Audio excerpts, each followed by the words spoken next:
Batuk yang susah disembuhkan, intinya dicari tahu penyebab batuknya apa. Kemarin ada pasien, dok, saya sudah 50 hari batuk tidak sembuh-sembuh. Ternyata penyebab batuknya bukan hanya infeksi di paru, tapi terjadi pembengkakan jantung.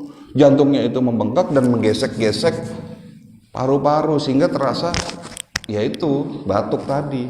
Jadi bukan hanya sekedar penyakit paru-paru batuk itu. Batuk juga bisa disebabkan karena asam lambung yang tinggi, Pak. Jadi macam-macam penyebab batuk. Batuk juga bisa disebabkan karena adanya kanker paru. Tergantung. Ya. Jadi kembali lagi apapun gejala yang kita rasakan, entah pusing, batuk, pilek, ya dicari tahu penyebabnya.